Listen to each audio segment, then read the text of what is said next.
الحمد لله رب العالمين والصلاة والسلام على سيد الأنبياء والمرسلين أما بعد فأعوذ بالله من الشيطان الرجيم بسم الله الرحمن الرحيم اللهم صل على سيدنا ومولانا محمد معدن الجود والكرم ومنبع العلم والحلم والحكم وعلى آله وصحبه وبارك وسلم اتل القرآن يا ولي القرآن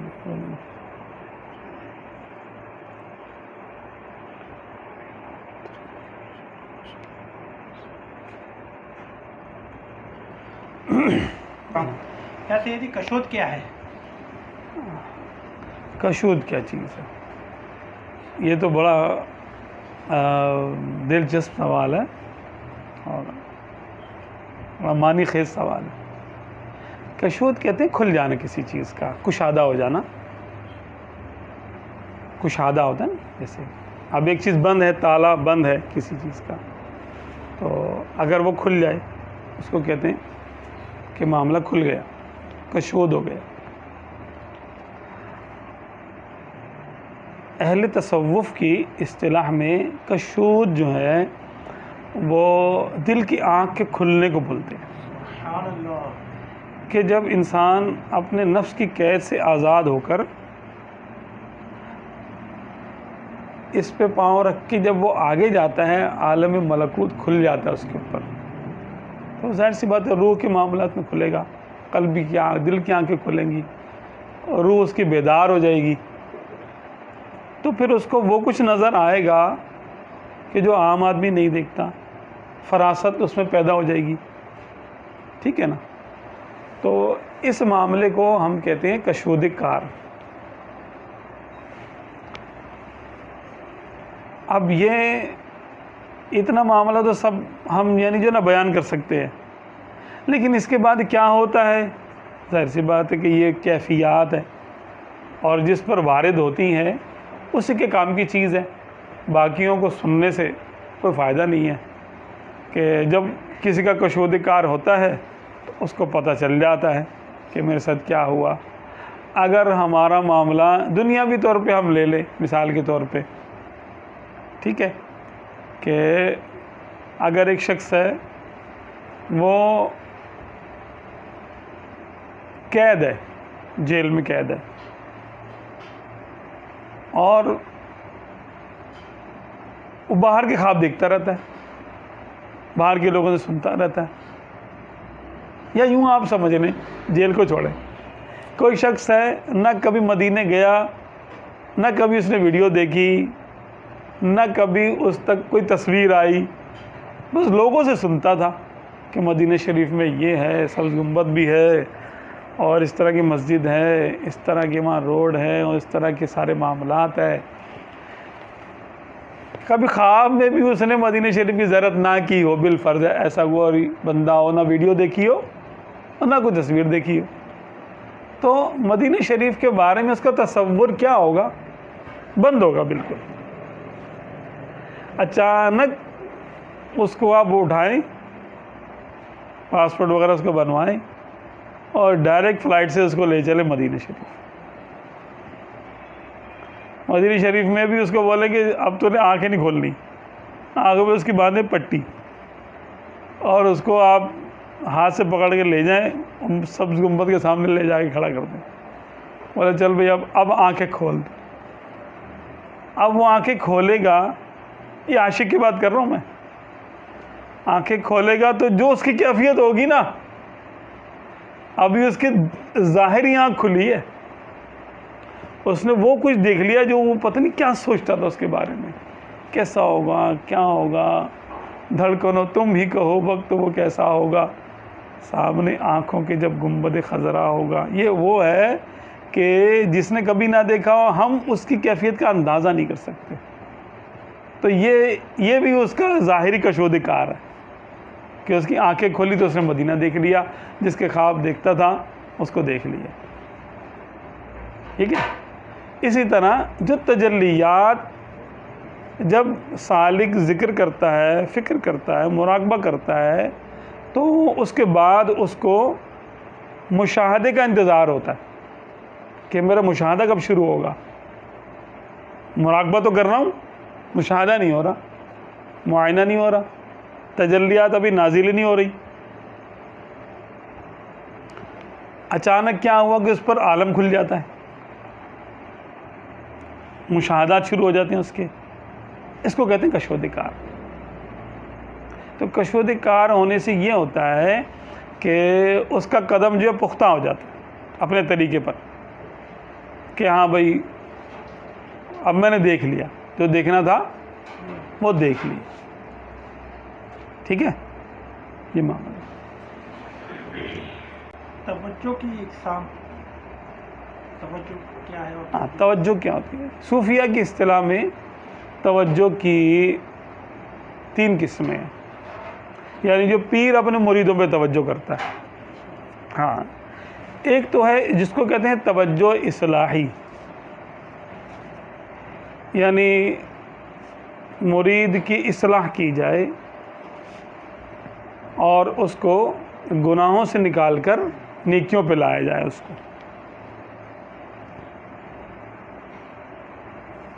اس کے نفس کی غلاظتیں دور کی جائے، نفس کی بیماریاں، دل کی بیماریاں اس کے بتائی جائیں اور ان کا علاج کیا جائے اپنی توجہ سے، اپنی دعاؤں سے. اس کی باطنی بیماریوں کا، قلبی بیماریوں کا اور ظاہری اعمال کی اصلاح کی جائے. یہ توجہ اصلاحی ہے. ایک توجہ ارتقائی ہوتی ہے کہ اب دوسرا مرید ہے یا پہلا والا ہی ہے لیکن اس کی اصلاح ہو چکی ہے ایک حد تک، مناسب حد تک اس کی اصلاح ہو چکی ہے. اب اس کو ترقی کی ضرورت ہے، تو اس کے اذکار ظاہر سی باتیں بدل جائیں گے. اس کا ذکر بدل جائے گا، اس کا فکر بدل جائے گا، اس کو نئے اذکار دیے جائیں گے، اس کو مراقبے کے دوسرے طریقے بتائے جائیں گے اور اس پر توجہ ڈالی جائے گی. شیخ اپنے تصرف سے اس کو ارتقاء یعنی ترقی کی طرف لے کے جائے گا، اوپر اس کے درجات کی بلندی کی بات کرے گا. اس کو توجہ ارتقائی کہتے ہیں. یہ 2 توجہ بہت عام ہیں. صوفیہ کرام یہی کام کرتے ہیں کہ وہ اپنے مریدین کی اصلاح بھی کرتے ہیں اور بعض مریدین جن کی اصلاح یعنی ہوتی رہتی ہے ان کو وہ آگے ترقی کی طرف لے کر جاتے بھی رہتے ہیں. ایک توجہ ہے جو کہ بہت کم پائی جاتی ہے، اس کو کہتے ہیں توجہ وجودی. توجہ وجودی کا یہ معنی ہوتا ہے کہ کسی کو اپنی طرح بنا لینا، تصرف سے اپنے کسی کا باطن بالکل تبدیل کر دینا، اپنے تصرف سے اپنی روحانی کیفیت اس میں منتقل کر دینا. مطلب ڈاؤن لوڈ کر دینا، اپنے آپ کو اس کے اندر ڈاؤن لوڈ کر دینا، اپنی کیفیات کو اس کے اندر ڈاؤن لوڈ کر دینا. اب یہ ظاہر سی بات ہے بغیر کسی صلاحیت کے نہیں ہو سکتا، یہ اس لیے بہت کم ہے. ظاہر سی بات ہے پیر نے، شیخ نے عرصے میں 20-25 سال 30 سال 40 سال مجاہدات کر کے بزرگوں کی دعاؤں سے، ان کی نظروں سے جو کچھ پایا ہوتا ہے وہ ایک لمحے میں تو کسی کو وہ دے نہیں سکتا. دے گا تو وہ سنبھال نہیں سکتا. اور توجہ کے ڈالنے کا طریقہ بھی ہوتا ہے کہ توجہ کیسے کی جاتی ہے، وہ بھی ظاہر سی بات مشائخ کے کام کی بات ہے، ہمارے کام کی تو نہیں ہے فی الحال. اس کا ایک واقعہ بہت پیارا مشہور ہے. حضرت خواجہ باقی باللہ رحمۃ اللہ علیہ، تو جو کہ خواجہ جو ہے نا شیخ مجدد الفسانی رحمۃ اللہ علیہ کے پیر و مرشد ہیں.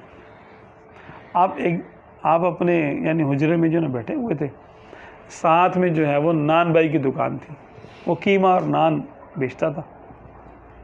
تو لوگ بڑے وہاں پر آگے کھانا وانا کھاتے تھے. وہ آپ کا معتقد تھا اور آپ کے پاس آگے بیٹھا کرتا تھا. ایک دن وہ آیا تو دیکھا کہ مہمان بیٹھے ہیں اور شیخ کے چہرے پر تفکر کے آثار ہیں. شیخ پریشانی کے عالم میں بیٹھے ہیں کیونکہ گھر میں کھانے کے لیے کچھ نہیں تھا کہ مہمانوں کو پیش کیا جائے. اب اس نے دیکھا, اچھا شیخ کی پریشانی دیکھی, اس نے بولا ٹھیک ہے. وہ گیا اور مہمانوں کے لیے اس نے قیمے اور نان کا انتظام کیا اور لا کے سب کو کھانا کھلا دیا پیٹ بھر کے. پیسے نہیں لیے اس نے, ظاہر سی بات, قیمت نہیں لی. آ کے وہ اچھا تھوڑی دیر میں وہ مہمان سارے کے سارے چلے گئے اور خواجہ باقی باللہ رحمۃ اللہ علیہ اکیلے اپنے حجرے میں خوش ہو کے آپ بیٹھے ہوئے تھے. چلو آج مہمان کھانا کھا کے چلے گئے, بھوکا نہیں گیا کوئی آج. تو یہ اپنے کام سے فارغ ہونے کے بعد نان بھائی پھر آ گیا, بیٹھ گیا سامنے. تو خواجہ پر ایک کیفیت تھی,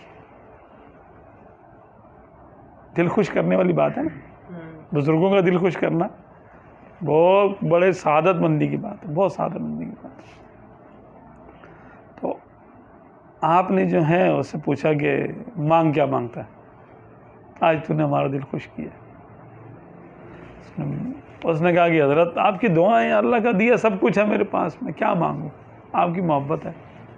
آپ نے فرمایا پھر کہتے ہیں مانگ لے, کیا مانگتا ہے. اب جب کوئی صاحب تصرف اور اللہ کا نیک بندہ اور ولی ایسے کہتا ہے, وہ سمجھدار آدمی تھا. اس نے بولا حضرت اگر آپ کو پھر دینا ہی ہے کچھ تو اپنا آپ دے دیں مجھے, اپنے جیسا بنا دیں مجھے بھی باقی باللہ بنا دیں. اب فقیر جو زبان دے دیتا ہے نا, بس وہ دے دیتا. آپ نے فرمایا کہ دیکھ تو اس قابل نہیں ہے. اس نے بولا بس پھر رہنے دیں, پھر تو میرے پاس سب کچھ ہے, اگر یہ نہیں تو پھر اور کچھ نہیں چاہیے, وہ میرے پاس ہے. آپ نے فرمایا بھائی تو نہیں مانتا تو چل. آپ نے اس پہ توجہ ڈالی اور اپنے انوار, اپنی روحانی کیفیات جو کچھ بھی فقیر کے پاس ہوتی ہے وہ آپ نے اپنے تصرف سے اس کے اندر منتقل کر دی. تو ایسا ہوا کہ اس کی شکل بھی آپ کی طرح ہو گئی, صرف کپڑوں کا فرق تھا. اس کا لباس کچھ اور, آپ کا کچھ اور آپ ہوش میں تھے, وہ مدہوش تھا. 3 دن کے بعد اس کا دل پھٹ گیا, انوار کی تاب نہیں لا سکا, شہید ہو گیا. وہ اپنے واصل باللہ ہو گیا, وہ کما گیا. یہ توجہ ہوتی ہے, توجہ وجودی. اسی طرح کا واقعہ حضرت خواجہ ابراہیم بن ادھم رحمۃ اللہ علیہ کا بھی, غالباً انہی کا نام ہے, ان کا بھی آتا ہے کہ آپ اپنے بیٹے کو کہتے تھے کہ کہا کرتے ہوں گے کہ بھئی تو آ جا, یہ سیکھ لے تصوف, اور لوگ آتے ہیں تو نہیں آتا, سیکھ. یہ بھی بڑی بات ہے, لیکن لوگ دور سے آتے ہیں اور اولاد گھر سے بھاگ جاتی ہے کہ ابو ابھی محفل لگا لیں گے اور بس سمجھ میں نہیں آئے گا, ہم تو جا رہے ہیں بھائی, کھیلنے جا رہے ہیں. یہی ہوتا ہے اللہ ماشاء اللہ. تو چراغ تیرے کہتے ہیں اندھیرا مثل مشہور ہے. تو آپ سے ملنے کے یعنی ایک دن کیا ہوا کہ آپ کا بیٹا آپ کے پاس آ گیا. اس نے بولا ابو جان مجھے بھی آپ سکھائیں کچھ, میں بھی آپ کی راہ پہ آنا چاہتا ہوں. آپ کو شفقت پدری نے جوش مارا. آپ نے بولا بیٹھ بیٹا, میں تیرے کو آج بتا دیتا ہوں, ابھی بنا دیتا ہوں تیرے کو سب کچھ. آپ نے توجہ اس پہ ڈال دی, اسی وقت انتقال ہو گیا اس کا, برداشت نہیں کر سکے. تو اس کو کہتے ہیں توجہ وجودی. اب سورج آگ کے سامنے ظاہر سی بات ہے آپ موم بتی رکھ دیں, اس نے پگھل ہی جانا ہے. آگ کو برداشت کرنے کے لیے پھر آگ اس کا پھر وہ لوہے کا ہو, ایسا ظرف ہونا چاہیے کہ جو گرم بھی ہو جائے لیکن اپنے وجود کو تو برقرار رکھے. آگ تو ہو جائے گا وہ بھی, لیکن وجود تو اس کا رہے, باقی رہے. تو اسی لیے پہلے جو ہے وہ ریاضتیں کرائی جاتی ہیں. جس پہ بھی توجہ وجودی ڈالنی ہوتی ہے اس کو ریاضتیں کرائی جاتی ہیں جب تک وہ کمپیٹیبل نہ ہو جائے. سمجھتے آج کل سمجھتے ہیں نا سب کمپیٹیبل کیا ہوتا ہے کہ ایکولنٹ نہ ہو جائے, برابر نہ ہو جائے, ایک ڈیوائس دوسری ڈیوائس کے ایکویلنٹ نہ آ جائے کہ اس میں پیئرنگ ہو سکے, شیئرنگ ہو سکے. اس وقت تک کوئی شیئرنگ نہیں ہو سکتی. تو سب سے پہلے یوں آپ اس کو کمپیوٹر کی زبان میں سمجھیں کہ سب سے پہلے تو یہ دیکھیں گے کہ جو کچھ آپ ڈالنا چاہ رہے ہیں, ڈاؤن لوڈ کرنا چاہتے ہیں, کیا اس کے اندر صلاحیتیں, سافٹ ویئر ہے, کیپیسٹی ہے تو پھر آپ کوئی ڈاؤن لوڈ کریں گے, ورنہ نہیں. ولایت میں بھی ایسا ہوتا ہے کہ اگر آپ یعنی یہ دیکھیں کہ سرکار عالم صلی اللہ علیہ وسلم نے ابو جہل کے لیے اور باقی لوگوں کے لیے, کفار مکہ کے لیے کتنی توجہ دی ہوگی ان کے اوپر کہ یہ ایمان لے آئیں, کتنی دعائیں کی ہوں گی, ظاہراً کوششیں بھی فرمائی ہوں گی. لیکن اللہ کی مشیت کی ان کے اندر قبولیت کا سافٹ ویئر ہی نہیں تھا. اللہ نے پہلے بتا دیا تھا, ہے نا, سواء علیہم اانذرتہم ام لم تنذرہم لا یؤمنون, کہ ان کے لیے برابر ہے کہ اے محبوب تم ان کو سمجھاؤ, ان کو ڈراؤ یا نہ ڈراؤ, کو سمجھاؤ یا نہ سمجھاؤ, یہ ایمان نہیں لاتے اور نہیں لائیں گے. آگے کی خبر بھی دے دی, نہیں لائیں گے ایمان, کیونکہ اللہ تعالیٰ کو تو معلوم تھا کہ ان میں سافٹ ویئر ہے قبولیت کا کہ نہیں, ایکسیپٹنس ہے کہ نہیں ہے. تو وہ کمپیٹیبل نہیں تھے, انہوں نے کچھ نہیں لیا. تو جو ارواح اصلاح لے سکتی ہیں آپ صلی اللہ علیہ وسلم سے, ان کی اصلاح ہو جاتی ہے. جو ارواح ترقی کے قابل ہوتی ہیں ان میں ترقی ہو جاتی ہے. اب آپ صلی اللہ علیہ وسلم کسی پر توجہ وجودی تو ڈال ہی نہیں سکتے, یعنی کوئی اس کا محال ہی نہیں ہے کہ کس پہ ڈالی جائے, کیونکہ جو آپ ہیں وہ دوسرا تو ہو نہیں سکتا. ترقی کی حد تک ہی ہو سکتا کچھ. ٹھیک ہے. یا سیدھی آپ نے توجہ کی بات کی, تو ایک پیر جو ہے وہ اپنے تمام مریدین پر ایک جیسی توجہ رکھتا ہے یا الگ الگ, یا پھر پیر جو ہے یا مرید جو ہے وہ اپنی خاص عمل سے وہ خاص توجہ حاصل کرتا ہے, کیا ہوگا اس کا؟ دیکھیں ہاں بالکل ایسے ہی معاملہ ہے. پیر کی حیثیت جیسے کہ استاد کسی ہے, کہ یا آپ یوں سمجھ لیں کہ ایک مالی کیسی ہے. مالی سمجھتا ہے کہ باغ میں کس پودے کو پانی دینا ہے اور دھوپ میں رکھنا ہے, کس کو پانی نہیں دینا, کس کو چھاؤں میں رکھنا ہے, کس کو جڑیں اس کی صاف کرنی ہے, اس کے کیڑے نکالنے ہیں, اس کو کھاد ڈالنی ہے, اور کتنی کھاد ڈالنی ہے, کس کو شاخیں کاٹنی ہے کس کی, ٹھیک ہے, اور کس وقت کس کی کیا ضرورت ہے. ایسے ہی ہوتا ہے وہ بھی. سب کو ایک لکڑی سے ریوڑ نہیں ہے کہ سب کو ایک ہی لکڑی سے ہانکا جا رہا ہے, ایسا نہیں, الگ الگ توجہ ہوگی ہر ایک. اور یہ سلسلہ کا فیض ہوتا ہے جو سب کو سیراب کرتا ہے. یہ بات ہے. شیخ کی روحانیت بھی ہوتی ہے, اور اب وہ دیکھتا ہے کہ فلاں شخص جو ہے وہ بڑے ذوق و شوق سے آگے آ رہا ہے, تو ظاہر سی بات ہے اس کو وہ زیادہ توجہ دیتا ہے. جو شمع کے گرد زیادہ رہے گا اس کو روشنی زیادہ ملے گی, اور جو دور ہو کے بیٹھے گا اس کو روشنی ملے گی لیکن وہ تھوڑی ملے گی. جو بہت دور ہو جائے گا اس کو صرف شمع نظر آئے گی, اس کی روشنی اس تک بہت کم پہنچے گی, اس کے لیے اتنا کام نہیں دے گی. تو یہ بھی محبت کی بات ہے. قریب رہنے سے مراد یہاں پر صحبت بھی ہے اور محبت بھی ہے, اطاعت بھی ہے. تو صحبت و محبت اور اطاعت کے ذریعے قریب آئے گا کسی بھی استاد کے اپنے, وہ اس سے فیض حاصل کر لے گا, چاہے کوئی دنیاوی فن ہو یا کوئی روحانی تربیت ہو, ایک جیسی بات ہے. یاسین جی، ایک سوال تھا کہ پیارے آقا صلی اللہ علیہ وسلم اپنی امت سے محبت کیوں کرتے ہیں، یاد کیوں رکھتے ہیں، اور اس امت میں ایسی کیا بات ہے کہ اس کو یاد کرتے ہیں، محبت فرماتے ہیں اس سے؟ دیکھو سرکار صلی اللہ علیہ وسلم تو سب سے محبت فرماتے ہیں، رحمت للعالمین ہے. ہاں تو خالی امت کا خاصہ نہیں ہے؟ امت نہیں، عمومی محبت تو سب کے ساتھ ہے، اچھا. لیکن خصوصی توجہ تم اس کے طرفدار ہو، تم اس کے کیا نکما نظر آئے، جو تم کو نکمے سے نکما نظر آئے، تم اس کے مددگار ہو، تم اس کے طرفدار جو تم کو نکمے سے نکما نظر آئے. کیا بات ہے. تو یہ کہ آپ صلی اللہ علیہ وسلم کے سامنے ساری امت کو پیش کیا گیا کہ یہ آپ پر ایمان لائیں گے، قیامت تک یہ لوگ ایمان لے کر آئیں گے. تو آپ صلی اللہ علیہ وسلم نور نبوت سے سب کو جانتے ہیں، ہمیں بھی جانتے ہیں، نام سے جانتے ہیں، اور ہماری قلبی کیفیت کو بھی جانتے ہیں.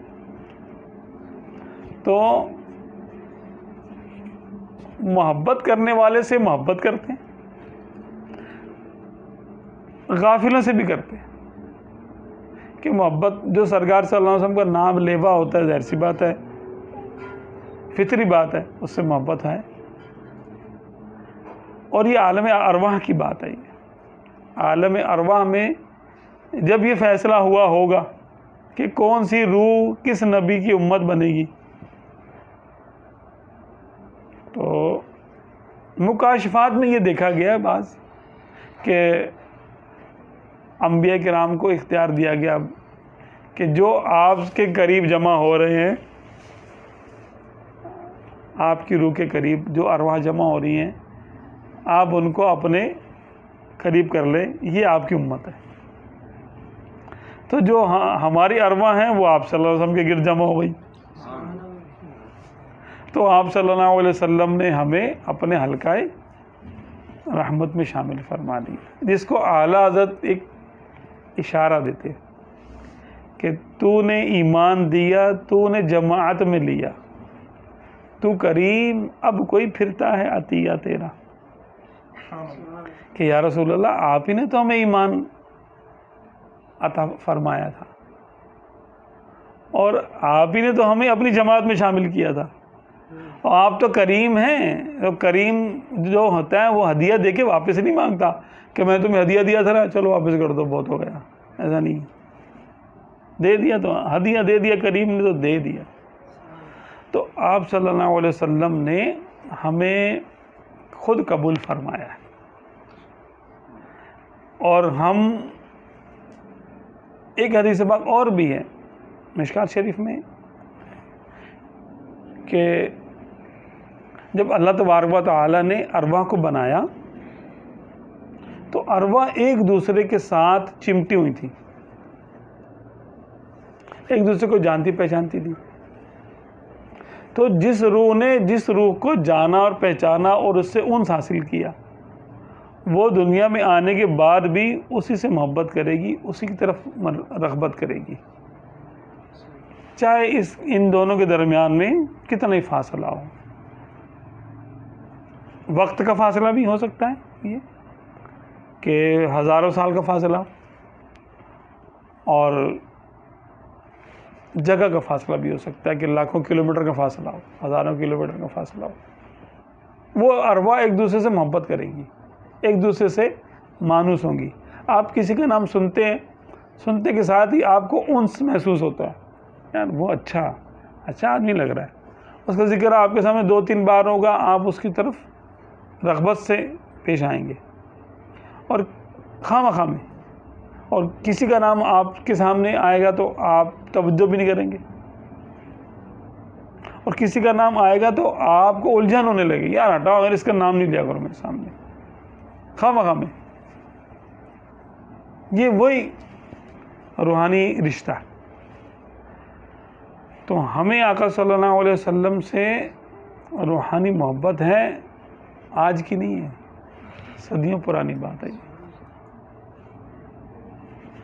تو اسی محبت کی بنیاد پہ تو ہم امت میں آئے ہیں یہاں پر. تو جو ظاہر سے بات ہے سخی کے در پہ آ جاتا ہے, سخی اس سے محبت کرتا ہے.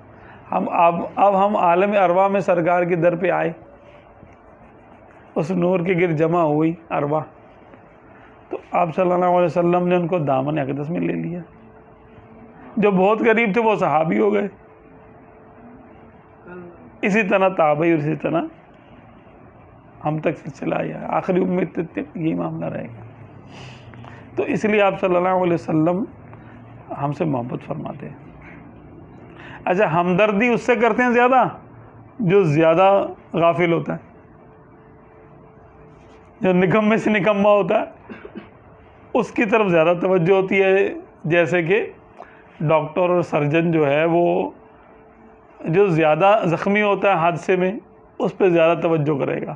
ماں بھی ایسے ہی کرتی ہے نا, جو بچہ غریب تکلیف زیادہ ہو تو اس سے زیادہ غریب ہوگا, اس سے محبت زیادہ کرے گی. جو بیمار تکلیف ہوگا, بالکل ایسے ہی ماں کی محبت بھی یہی ہے کہ جو زیادہ کمزور ہوگا, زیادہ پریشان ہوگا, اس کی طرف وہ محبت کرے گی. تو رحمت کا تقاضا یہی ہے, اپنی رحمت سے کرتے ہیں. ان کو ہم سے کچھ نہیں چاہیے.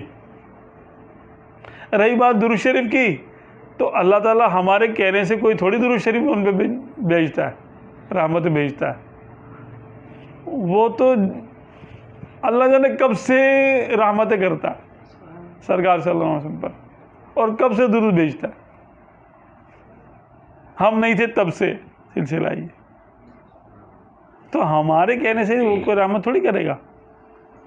نہ سرکار صلی اللہ علیہ وسلم ہمارے درود شریف کے محتاج, نہ ہمارے اس چیز کے محتاج کہ ہم سنتوں پر عمل کریں, نہ ہمارے کسی جہاد کے, نہ ہمارے کسی علم کے محتاج. آپ صلی اللہ علیہ وسلم ہم محتاج ہیں ان کے ہر حال میں, ان کی رحمت کے. تو وہ ہم پر اپنے کرم کی وجہ سے کرم کرتے, خود ہی کرتے, عادت پہ اپنے. ہاں یہ ہے کہ جو زیادہ وفاداری دکھاتا ہے اس کا امتحان بھی ہو جاتا ہے کبھی, لیکن اس سے فخر ہوتا ہے, اس کے اوپر فخر ہوتا ہے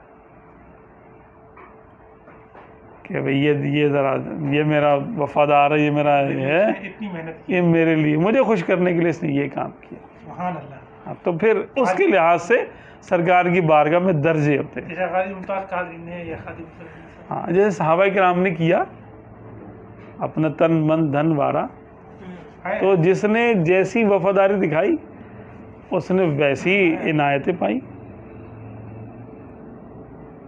لیکن سیدنا ابوبکر صدیق رضی اللہ تعالیٰ عنہ نے سب سے پہلے آپ کو سچا مانا. کیا بات ہے. آپ کے پاس جو مال تھا مال سارا حاضر کر دیا سرکار, میرا نہیں ہے آپ ہی کا. کیا بات ہے, سبحان اللہ. حتیٰ کہ ایک موقع پہ تو وہ پورے گھر کی کیلیں تک نکال کے لے کے آگے کہ گھر میں کیل لگی وہ بھی نکال کے لا دوں سرکار کی بارگاہ میں پیش کر دوں. کپڑے بھی دوسرے پہن لیے, ٹاٹ کے کپڑے پہن لیے, اس کے بٹن بھی اتار کے لے کہ کانٹے لگا لیے اپنے بوری کے لباس میں. پھر اپنے سب سے پیاری بیٹی حضرت عائشہ صدیقہ طیبہ بتا رہا, ان کا رشتہ دے دیا سرکار کو. عمروں کا فرق بھی ان کو پتہ تھا کہ بہت فرق ہے. یہ بھی وہ جانتے تھے کہ سرکار صلی اللہ علیہ وسلم کے بعد یہ کسی سے شادی نہیں کر سکتی میری بیٹی, تو اس کو کتنے عرصہ اس کو آپ صلی اللہ علیہ وسلم کے ظاہری وجود کے بغیر رہنا پڑے گا. 18 سال کی عمر میں آپ کو سرکار صلی اللہ علیہ وسلم سے جدائی کا صدمہ سہنا پڑا, اور پھر آپ کی عمر غالباً 72 سال کی ہوئی ہے. 18 اور 72 لگا لیا, 54 سال جدائی برداشت کیا آپ نے.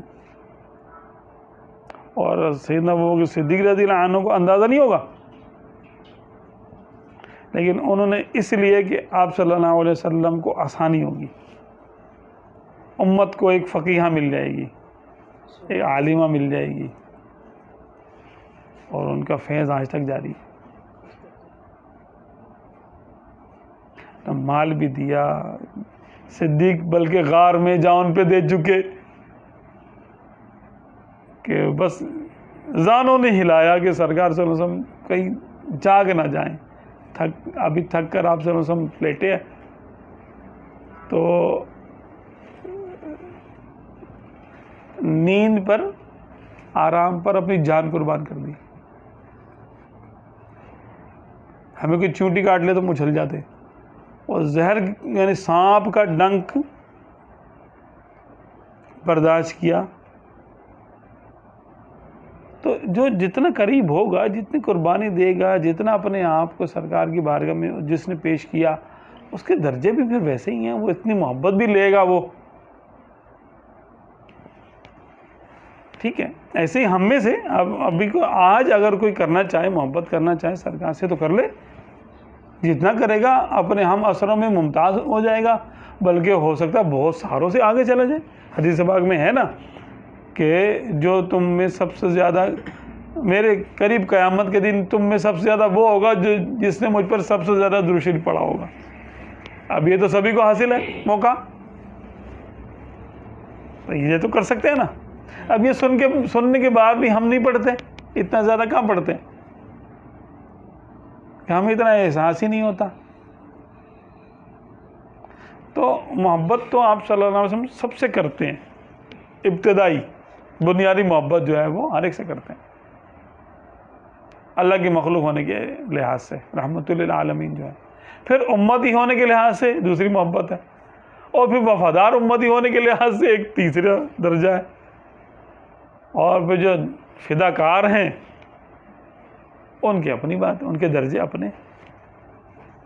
ان تمام خصوصیت کی وجہ سے محبت فرماتے ہیں. ہاں, وہ پھر انسان اپنے محنت کر کے قربانی دے کے نظروں میں آ جاتا ہے, وہ زیادہ قریب ہو جاتا ہے. کیا یہ ہے. اچھا, کیا سیدھی ایک سوال یہ تھا, کیا صوفیاء کرام میں بھی مجتہد ہوتے ہیں, اور ان کا اجتہاد کس شے میں ہوتا ہے؟ ہاں, مجتہد کہنا چاہیے یا یعنی امام ان کو کہنا چاہیے کہ یہ اصلاح کے نئے نئے طریقے ایجاد کرتے ہیں. ان کو بھی امام کہہ سکتے ہیں؟ بالکل امام ہے, سلسلے کے امام ہوتے ہیں نا. اچھا. تو ان کے یعنی وہ ایسے طریقے ایجاد کرتے ہیں اصلاح کرنے کے, نئے نئے طریقے, اور ان میں آپس میں اختلاف بھی ہوتا ہے. وہی والا اختلاف, فقہی اختلاف جو وہاں پر ہو رہا ہوتا ہے, یہاں پر اصلاحی اختلاف بھی ہو رہا ہوتا ہے کہ بھئی یہ والا طریقہ زیادہ اصلاح کے لائق ہے. اور وہ کہتے ہیں ٹھیک ہے تم یہ کر رہے ہو, لیکن ہمارے یہاں پر ہمارے عرف میں معاملات میں یہ والا طریقہ زیادہ قریب ہے, وصول الی اللہ کے لیے یہ والا راستہ زیادہ قریب ہے, ایسے کر.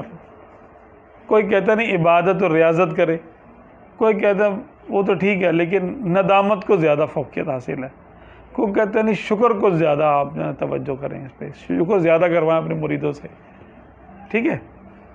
تو کوئی کس راستے پہ چلتا ہے. اب جیسے نقش بندیوں کا سلسلہ ہے کہ سنت کی اہمیت کو زیادہ ہے, بس سنت. آپ مجدد الف ثانی رحمۃ اللہ علیہ فرماتے ہیں کہ بھئی وہ بات ٹھیک ہے کہ ہم فقہی اعتبار سے بدعت حسنہ کو ہم اہمیت دیتے ہیں, جائز مانتے ہیں, لیکن سلوک میں مجدد الف ثانی رحمۃ اللہ علیہ فرماتے ہیں کہ بس وہی کرو جو سرکار نے سے ثابت ہے, بس سنت پہ ہی رہو. بس بدعت حسنہ ہے بھی تو تم اس طرف نہیں جاؤ, سنت پہ رہو. بس سنت نور ہے, کیونکہ وہ آپ صلی اللہ علیہ وسلم سے متصل ہے. وہ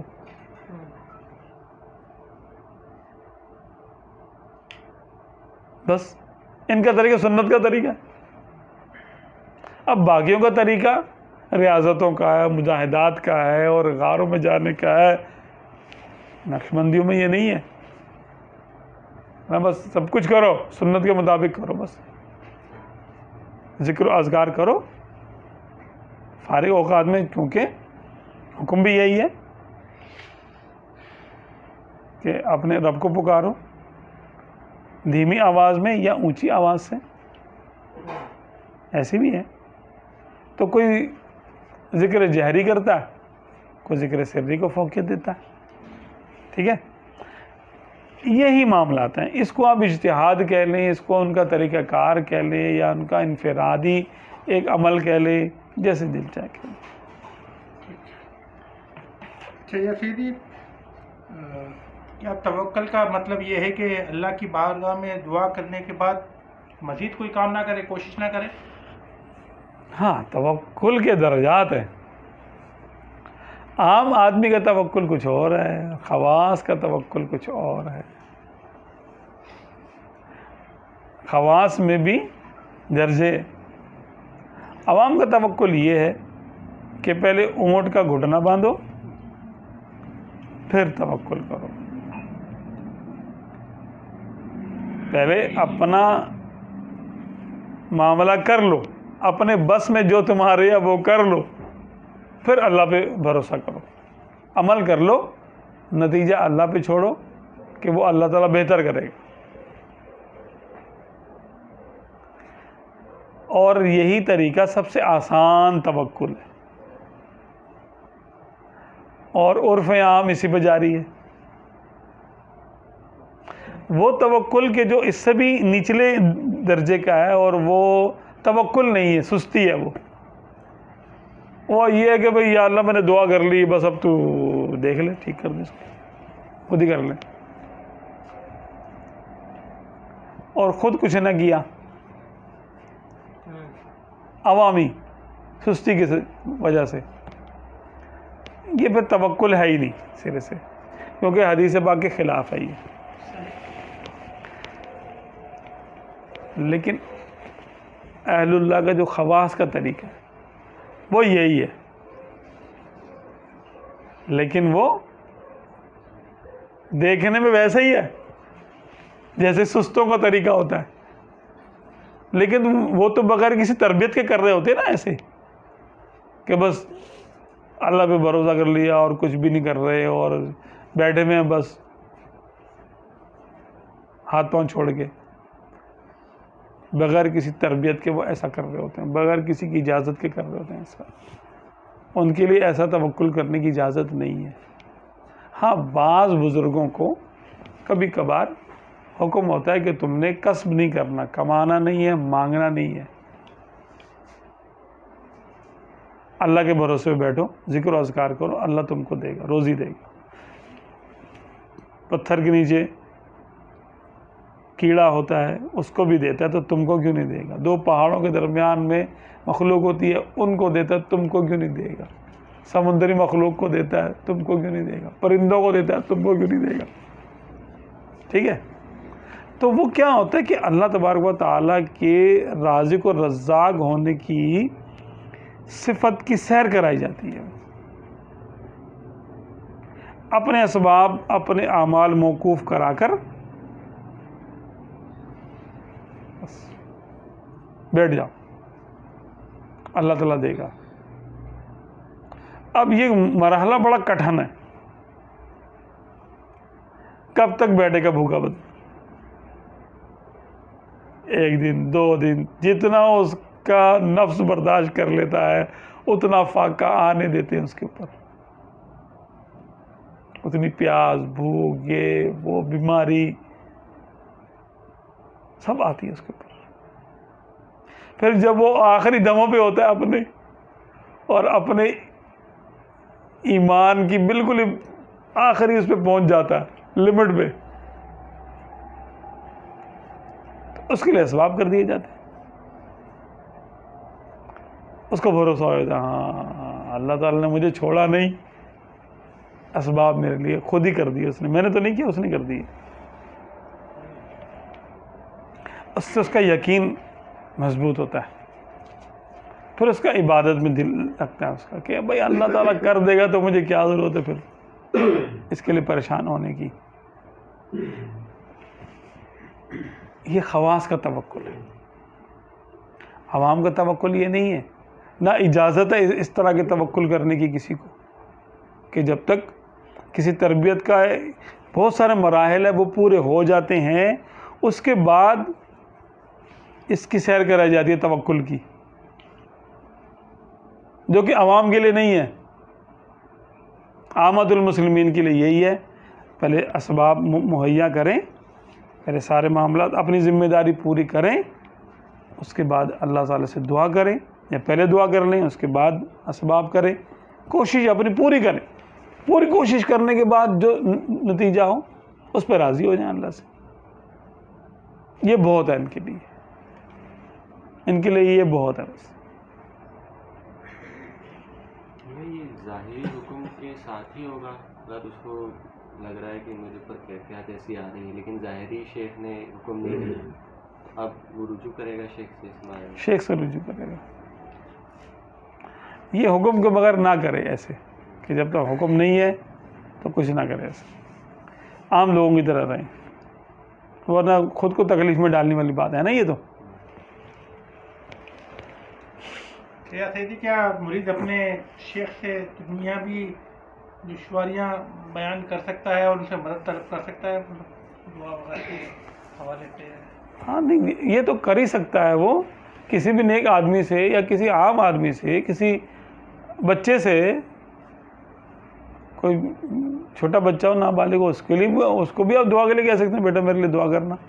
شیخ کو سیدنا عمر فاروق اعظم رضی اللہ تعالیٰ عنہ چھوٹے بچوں سے کہتے تھے کہ بیٹا دعا کرو عمر کی بخشش ہو جائے، دعا کروایا کرتے تھے۔ اسی طرح اپنے شیخ کو بھی کہہ سکتا ہے، اپنے ماں باپ کو بھی کہہ سکتا ہے دعا کا، عام آدمی ایسے کہہ سکتا ہے، ان سے وظائف بھی لے سکتا ہے، عام مرید جو ہاں ہمارے آج کل کے معاملات ہیں لے گا، اور جس کا کام ہو جائے گا وہ بولے گا ہاں میرا پیر بڑا کامل ہے، جیسے ہی میں نے شیخ صاحب سے وظیفہ لیا اور یوں میں نے پڑھا میرا فلاں کام ہو گیا۔ لیکن جو ان میں بھی تربیت کے لحاظ سے درجے ہوتے ہیں نا مریدوں کے، تو جن کو دنیاوی معاملات سے الگ کرنا ہوتا ہے ان کو پھر منع ہوتا ہے کہ بھئی تم نے اپنے شیخ سے، یہ آداب میں سے ہے کہ شیخ سے دنیا کا سوال نہ کرو، دنیاوی معاملات دنیا پر پیر رکھ کر آگے آ جاؤ، اللہ پہ چھوڑ دو کہ اللہ تعالیٰ تو نے جو میرے لیے لکھ دیا میں اس پہ راضی ہوں۔ اپنی کوشش کرتا رہے، جو حکم ہے شریعت کا وہ کرتا رہے، کسب حلال کرتا رہے، اپنے معاملات کو حل کرنے کی کوشش کرتا رہے، جو عام آدمی کرتا ہے وہ مرید بھی کرتا رہے، شیخ سے ذکر نہ کرے اس کو۔ اور عقیدت میں بھی کمی آئے گی نا، اس کا مسئلہ حل نہیں ہوگا، بولے کہ میرے پیر نے کام ہی نہیں کیا۔ ہاں یہ بات، اس کام کے لیے شیخ نہیں ہوتا، شیخ ہوتا ہے اللہ کی راہ دکھانے کے لیے، روحانیت جگانے کے لیے، جن بھوت اتارنے کے لیے عامل ہوتے، شیخ نہیں ہوتا، دوا کے لیے ڈاکٹر ہوتا ہے، مقدمے کے لیے وکیل ہوتا ہے۔ اب یہاں آل ان ون کر کے سب اس کے گلے میں ڈال دیتے ہیں، آپ جو ہمیں جو ہے نا تعویذ دے دیں، مقدمے والا بھی آ رہا، میرا مقدمہ بھی حل ہو جائے، اچھا بچی کا رشتہ بھی ہو جائے، اچھا مجھے صحت بھی ہو جائے، اچھا اماں کی مغفرت بھی ہو جائے، ان کا انتقال ہو گیا ہے، اچھا فلاں یہ ہو جائے، فلاں کا یہ ہو جائے، محلے والوں کو بھی لے کے آئے گا، سب کو لا کے کرائے گا، ان کا یہ مسئلہ ہو جائے، اس کا مسئلہ حل ہو جائے۔ اب بیچارہ شیخ کا یہی کام ہے کہ وہ کرے گا، چلو اللہ بہتر کرے گا، وہ دعا کر دیتا ہے، ٹھیک ہے، کسی کا ہوتا کام کسی کا نہیں ہو جاتا، نہیں بھی ہوتا کام، ہوتا تو کہتے یہ بہت بڑا جو ہے نا بزرگ ہے پہنچا ہوا ہے، نہیں ہوتا تو کہتے ہیں اس کو تو کچھ آتا زیادہ ہی نہیں ہے، چھوڑو اس کو، کم ہو جاتے ہیں پھر وہ۔ حالانکہ یہ معاملہ نہیں تھا، یہ تھا کہ کیا شیخ کے ساتھ جڑنے کے بعد آپ کو اللہ تعالیٰ سے اپنا تعلق کیسے محسوس ہوا؟ سرکار کی بارگاہ میں آپ کا کچھ رغبت ہوئی؟ سبحان اللہ، کیا بات ہے! کیا آپ صلی اللہ علیہ وسلم کا قرب محسوس ہو رہا ہے کچھ؟ اصل ضرورت یہ تھی، اللہ اس کے رسول کے بارگاہ میں کچھ حاضری، کوئی محبت، کوئی عمل میں یہ کیا بولتے پختگی، یہ محسوس ہو رہی ہے؟ اصل کام تو یہ ہے نا، یہ اصل کام ہے، کیا سبحان اللہ۔ اصل کام یہ تھا شیخ کا، اگر یہ ہو رہا ہے تو پھر صحیح ہے۔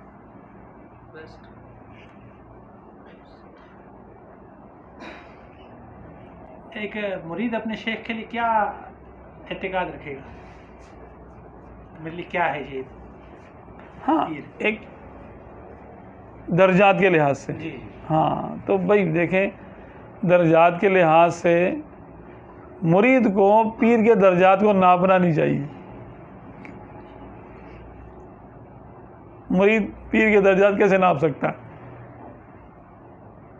میں پہنچا اصل میں شیخ کے درجوں سے مرید کو کوئی فائدہ نہیں ہے. اس کے درجے کم ہونے سے اس کو مرید کو کوئی نقصان نہیں.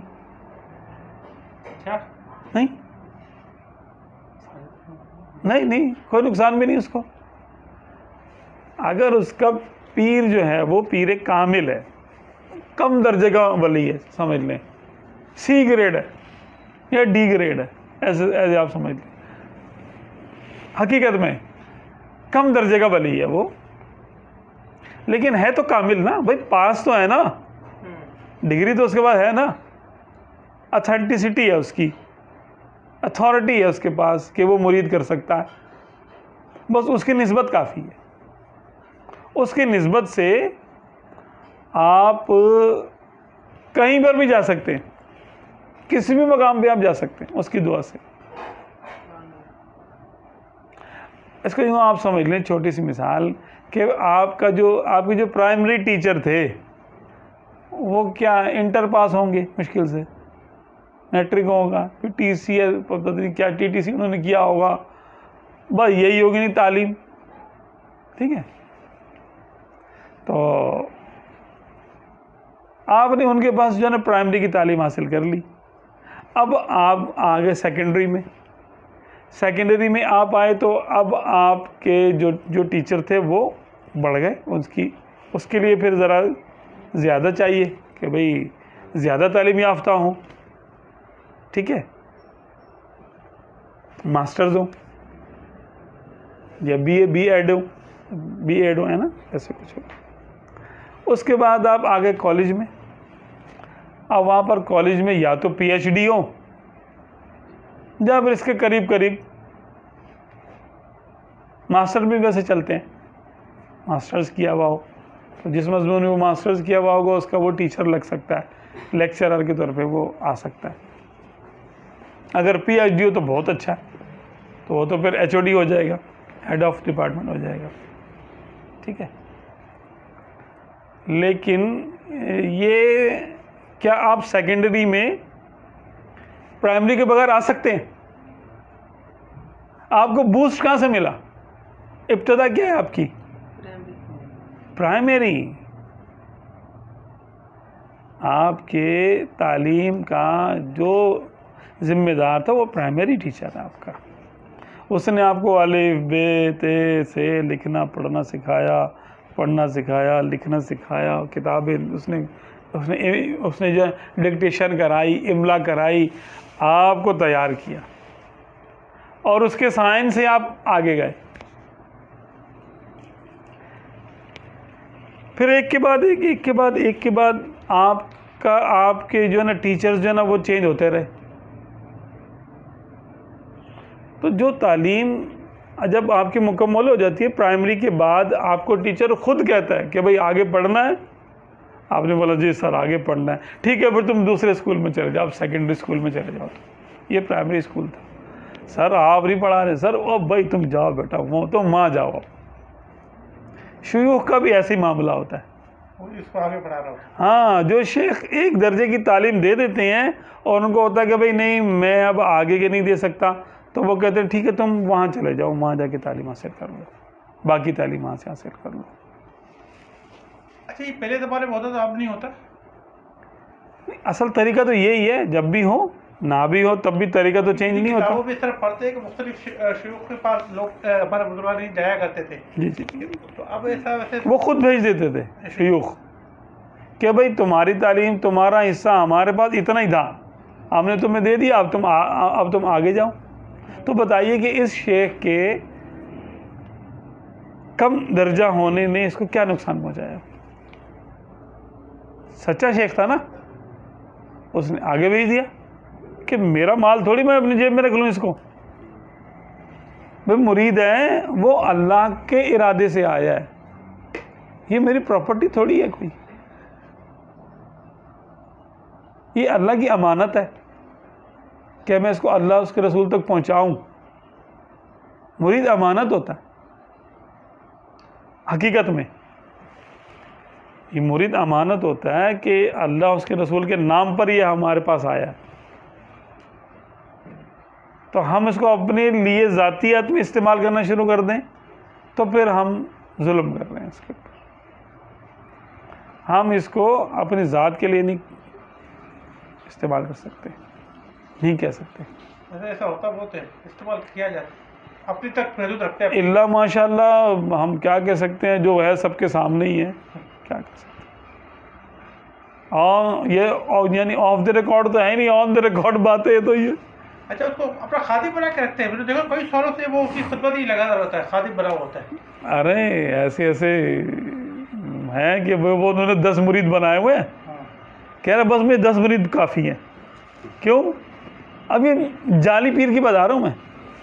کیوں بھائی؟ مطلب بس 10 کافی ہیں. ایک جو ہے وہ گھر کا راشن ڈالتا ہے، ایک بچوں کی فیس دیتا ہے، ایک یہ کرتا ہے، ایک وہ کرتا ہے، ایک وہ کرتا ہے، بس ٹھیک. انہوں نے کچھ چمتکار سیکھے ہوئے ہیں کہ جو مرید اپنا فرائض منصبی پورے نہیں کرتا اس کو بیمار کر دیتے ہیں، اس کے گھر میں بیماری آ جائے گی. اب وہ آئے گا اپنا ذمہ داری پوری کرے گا، حضرت یہ گھر کا راشن آ گیا، بس راشن دیا اور وہ ٹھیک. چمتکار واپس سفل علم کرتے ہیں، کالا بھی کرتے ہیں. تو یہ پیر نہیں ہے، یہ ان کے لیے جو ہے نا ان کے نام پہ دھبا ہے، بدنامی کا باعث. یوں سمجھ لیں کہ عاملوں نے، جو کہ عامل بھی کون سے تھے، کالے پیلے عاملوں نے پیر کا روپ اختیار کر رکھا ہے. بھیڑ کی کھال میں بھیڑیا جسے کہتے ہیں نا، بلا تشبیہ، وہ آئی ہے. تو یہ اپنے لیے کرتے ہیں. پہلے کے بزرگ، ایک میں نے محدث صاحب کا میں نے سنا کہ وہ ایک دفعہ چل رہے تھے، کنویں میں گر گئے. کنواں تھوڑا سا گہرا تھا. اب آپ نے آواز دی، ارے بھائی کوئی ہے، چوٹ ووٹ لگی ہوگی آپ کو. آپ نے پھر بھی کہا بھائی کوئی ہے، نکالا مجھے کنویں سے. تو ایک شخص آیا، اس نے دیکھا، اس کنویں سے اس نے جو ہے نا اوپر سے جھانکا. آپ نے اس سے کہا کہ تو کون ہے؟ اس نے بولا حضرت میں نے آپ کو پہچان لیا، میں نے آپ سے فلاں دن ایک حدیث یاد کی تھی، آپ تو محدث ہیں. آپ نے فرمایا پھر تو چلا جا، تیرے سے نہیں خدمت لینا چاہتا میں. سبحان اللہ، کیا بات. کہیں یہ درس حدیث دینے کا معاوضہ نہ بن جاتی ہے خدمت. کیا بات ہے، سبحان اللہ. میں نے اللہ کے لیے تمہیں حدیث کی تعلیم دی تھی، اس لیے نہیں کہ تم مجھے کسی دن کنویں سے نکالے گا. منع کر دیا آپ نے، کیا نہیں لیا، خدمت نہیں لی اس سے. یہ اہل اللہ تھے، اللہ والے تھے. ایسے کئی لوگ آئے تو آپ نے بڑی احتیاط کر کے کہا کہ ایسے بندے کو لاؤ بلا کے جس کو جو میرے سے بالکل میرا اس پر کوئی احسان نہ ہو. کیا بات. وہ آگے مجھ پہ احسان کر دے، مجھے نکال دے گا، نکالتا تو. ورنہ میں دینی خدمت کے بدلے میں، دینی تعلیم کے بدلے میں کچھ خدمت نہیں لوں گا. اچھا، یہ غائب درجے کی ان کی یہ، حالانکہ جواز تو تھا، میں جواز ناجائز کی بات نہیں کر رہا ہوں، میں جائز تو تھا، لیکن انہوں نے احتیاط کی کہ کہیں میرے اجر میں کمی نہ ہو جائے. اب جو کر سکے ایسا وہ کرے، لیکن کیا ایسا ہو رہا ہے؟ اللہ رسول بہتر جانتے. جیسے کہ آپ نے تو عاملین کی تخصیص کیے بغیر، جو اچھے مطلب پیر بھی ہیں، مطلب نارمل عامل نہیں ہیں، پیر ہیں، وہ مطلب خدمت بھی کر رہے ہیں، لیکن وہ بھی یہ کرتے ہیں. ان کے مطلب ایسے لگتا ہے کہ مطلب خدمت گزار ہے. کئی سالوں سے میں ان کے پاس لوگوں کو دیکھتا آ رہا ہوں، کئی ایسے لوگ ہیں. یہ مطلب صرف عامل. بھائی ظن المومنین خیرا، اگر مومن صحیح ہے اور سچا ہے تو ہو سکتا ہے کہ مریدین اس کے پاس سے جانا ہی نہ چاہتے ہوں. ایسا بھی ہوتا ہے. کوئی پرائمری ہی پڑھتا رہے، بولا مجھے نہیں جانا بھائی، سیکنڈری میرے کو نہیں کرنی، بس اچھا، ہاں میں تو یہی ہوں، بس ختم ہو گیا، اور نہیں جانا چاہتا ہوں. صحیح ہے، کوئی ضروری ہے کہ میٹرک کرے، وہ 5ویں پاس ہی بہت ہے. وہ تو اس کی محبت ہے نا. اچھا، اور اس کی محبت سے اگر وہ اللہ رسول کی خاطر اپنے شیخ سے محبت کر رہا ہے تو یہ محبت اس کے کام آئے گی.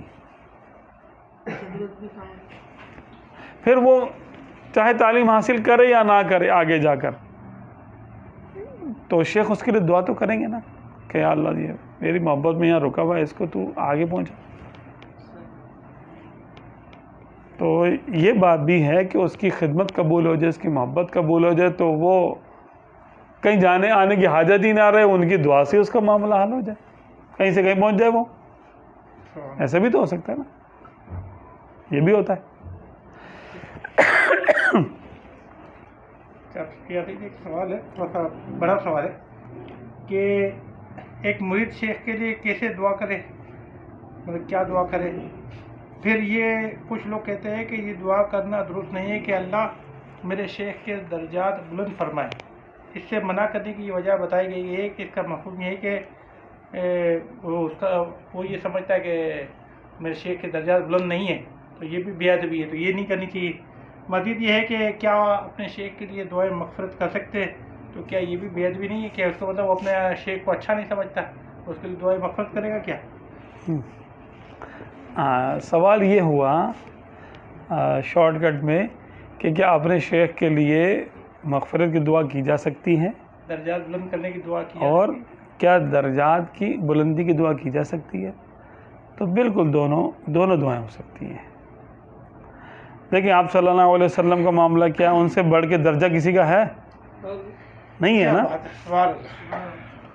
اللہ تبارک و تعالیٰ نے ارشاد فرمایا وَلَلْآخِرَةُ خَيْرٌ لَكَ مِنَ الْأُولَىٰ، کہ ابھی آپ صلی اللہ علیہ وسلم کو آخری درجہ نہیں آیا، ہر آنے والی گھڑی میں آپ کو ایک نیا درجہ آتا ہوتا ہے. آپ کی ہر آنے والی گھڑی پچھلی گھڑی سے افضل ہے آپ کے لیے. وَلَلْآخِرَةُ خَيْرٌ لَكَ مِنَ الْأُولَىٰ، پچھلی سے آنے والی گھڑی آپ کے لیے وہ اور خیر کا باعث ہے. تو اس کے لیے اس کی تفسیر میں بزرگان دین نے ارشاد فرمایا کہ ہر لمحے آپ صلی اللہ علیہ وسلم کے درجات میں اضافہ ہوتا چلا جا رہا ہے. درجات کیا ہیں؟ رب کا قرب، اور اب تعالیٰ کی قرب کی تو کوئی انتہا نہیں ہے. تو جب آپ صلی اللہ علیہ وسلم کے قرب کی کوئی انتہا نہیں ہے اور آگے آپ صلی اللہ علیہ وسلم کو مزید قرب حاصل ہوتا ہی چلا جائے گا، یعنی درجات بڑھتے چلے جائیں گے آپ صلی اللہ علیہ وسلم کے. تو جب ان کے لیے ہم درجات کی بلندی کی دعا کر سکتے ہیں تو کسی اور کے لیے کیوں نہیں کر سکتے؟ کیا بات، لیکن مغفرت کی بات الگ ہے. اچھا، رہی بات مغفرت کی، اب آپ آ جائیں نماز جنازہ پر. اب پیر صاحب کا جنازہ تو نہیں پڑھیں گے، اس کا مطلب یہ ہو جائے گا جنازے میں تو ہے مغفرت کی دعا، کیا بات، اللہ مغفر لحینا و میتنا، یہ اللہ ہمارے زندوں کی مغفرت کر دے اور اس مردہ کی بھی کر دے.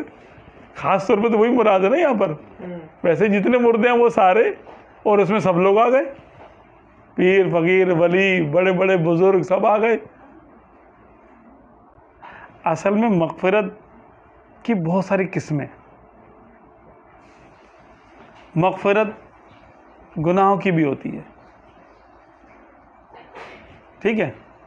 ایک مغفرت گناہوں کی جو ہوتی ہے وہ گناہ گاروں کے ساتھ خاص ہے کہ بھئی گناہ ہے تو مغفرت ہوگی، اب گناہ نہیں تو مغفرت کس چیز کی؟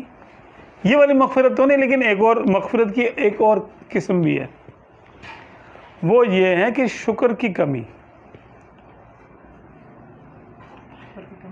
شکر کی کمی، کیا کوئی اللہ تبارک و تعالیٰ کی کسی ایک نعمت کا جیسے اس کا حق ہے شکر ادا کر سکتا ہے؟ نہیں. مخلوق اللہ تعالیٰ کے نعمت سے اس کا شکر کرنے میں عاجز ہے. ہر چیز، ہر نعمت چاہے وہ کتنی چھوٹی ہو، اس کا شکر نہیں ہو سکتا، ادا نہیں ہو سکتا. اگر آپ نے بالفرض آپ نے ایک روٹی کا شکر ادا کیا، آپ نے کہا اللہ تو نے مجھے روٹی دی، شکر ہے تیرا، شکر ہے تیرا، شکر ہے تیرا، شکر ہے تیرا، شکر ہے تیرا. کتنی مرتبہ شکر کریں گے؟ اربوں خربوں مرتبہ آپ نے شکر کر لیا، پھر آپ نے سوچا شاید میں نے اس کا حق ادا کر دیا ایک روٹی کا، تو کیا یعنی ادا کر دیا؟ واقعی ہو گیا؟ نہیں ہوا نا۔ تو زندگی کا کیسے ہوگا؟ اس نے ہمیں زندگی دی ہے، اس نے ہمیں ایمان دی ہے۔ انبیاء کرام کو نبوت عطا کی ہے، آپ صلی اللہ علیہ وسلم کو نبیوں کا اور پوری دنیا کائنات کا سردار بنا دیا۔ تو یہ حضرات جب اپنے رب کی بارگاہ میں پیش ہوتے ہیں، قلب حضوری میں ہوتا ہے ان کا، تو یہ اپنے آپ کو، اپنے شکر کو کم محسوس کرتے ہیں کہ میرا شکر ایسا نہیں ہے کہ اللہ کی نعمت کے مقابلے میں میرا شکر کیا ہے۔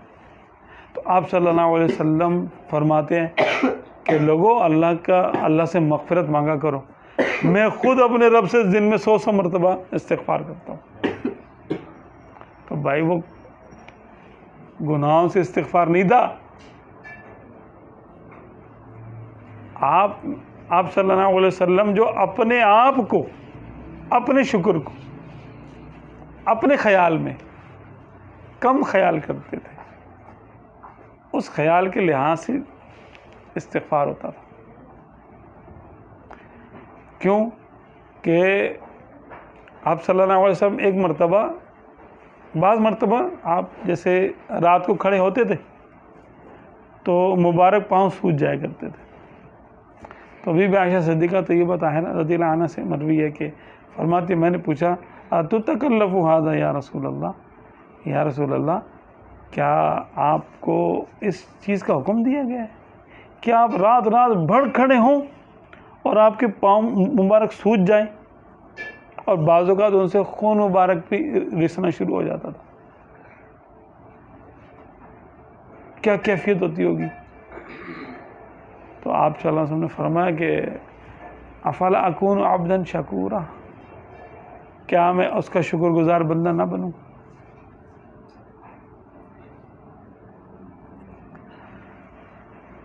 اب جو آپ صلی اللہ علیہ وسلم شکر اتنا کیا کرتے تھے کہ کوئی اور کیا کرے گا، اس کے باوجود دن میں 100 بار استغفار کر رہے۔ تو نیک لوگوں کی استغفار ایسی ہی ہوتی ہے، ہم جیسی نہیں۔ ہم تو کروڑوں گناہ کرنے کے بعد کہتے ہیں یا اللہ مجھے معاف کر دے، پھر کہتے ہیں ٹھیک ہے ہو گیا، توبہ توبہ استغفر اللہ، ہو گیا وہ توبہ ہو گئی، نہ کوئی شرائط ہے نہ کچھ ہے، کچھ بھی نہیں ہے، توبہ ہو گئی بس ایسے۔ تو ہم ان کو اپنے اوپر قیاس نہیں کر سکتے۔ تو مغفرت کی دعا کسی کے لیے بھی ہو سکتی ہے۔ نہیں تو ایک جیسا آپ نے کہا نا کہ مغفرت کے لیے تو ایک کوئی بندہ اپنے سے وہ استغفار اس کو حاصل نہیں ہے، لیکن کسی نیک آدمی کے نام اس کو یا اللہ اس کو بخش دے، اس کو معاف کر دے، لیکن جو بالغ ہے نا، جس پر کہ یہ معاملات آ گئے، اس کے لیے کر سکتے ہیں۔ کیا نیک وہ اللہ کا ولی ہو؟ کوئی ہو۔ اچھا، اب آپ کے ذہن میں تو ہے نا یہ اللہ کا ولی ہے۔ ہاں اچھا چلو، ربنا اغفر لی ولوالدی وللمؤمنین یوم یقوم الحساب، یا اللہ میں بخش دے، میرے ماں باپ کو بخش دے اور تمام مومن مومنات کو بخش دے، ان کی مغفرت کر دے۔ کہیں آیا اس میں کہ الا المتقین و الا اولیاء و الا فلاں و الا فلاں، آیا کہیں اس کے اندر؟ نہیں ہے، استثناء ہے ہی نہیں اس کے اندر کہیں پہ۔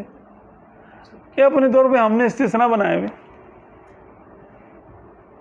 کہ نہیں میرے پیر کو مغفرت کی، استغفر اللہ، مغفرت کی حاجت، بھائی ان سے پوچھو پیر صاحب سے مغفرت کی ان کو حاجت ہے کہ نہیں ہے، وہ یعنی آپ کو بتائیں گے، سچے ہوں گے تو بولیں گے بھائی سب سے زیادہ مجھے ضرورت ہے، میرے لیے لازمی دعا کیا کرو مغفرت کی۔ ہاں یہی بات ہے۔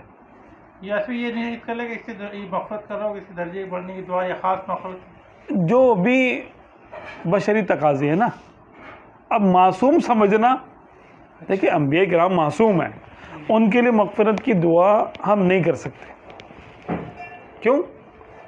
کہ وہ اپنے لیے کریں تو کریں، اچھا بھائی وہ اپنے لیے جو مرضی کریں، وہ معصوم ہیں۔ ہم مغفرت کی دعا یہاں کریں گے تو یہاں شائبہ پیدا ہو سکتا ہے، کہ کیا معاذ اللہ ہم ان کو گناہگار سمجھ رہے؟ تو یہ ان کے علو مرتبت اور ان کے درجوں کی بلندی کے لحاظ سے یہ ایک عیب کی بات ہے ہمارے لیے کہ ہم ان کے لیے مغفرت کی دعا کریں گے؟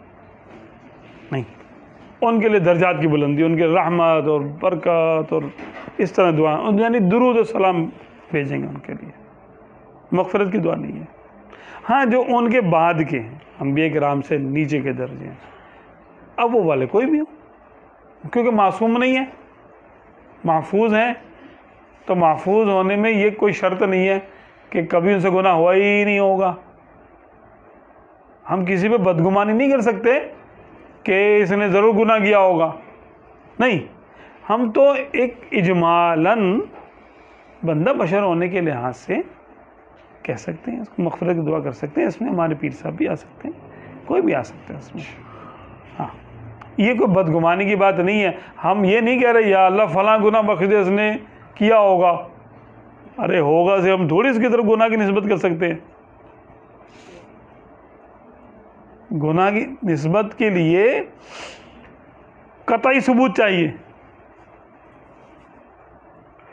کہ آپ نے خود دیکھا ہو اور واقعی آپ کو حقیقت کی اطلاع ہو کہ اس نے یہ گناہ کیا ہے، تب آپ کہہ سکتے ہیں کہ اس نے گناہ کیا، ورنہ سنا کے بھی نہیں کہہ سکتے۔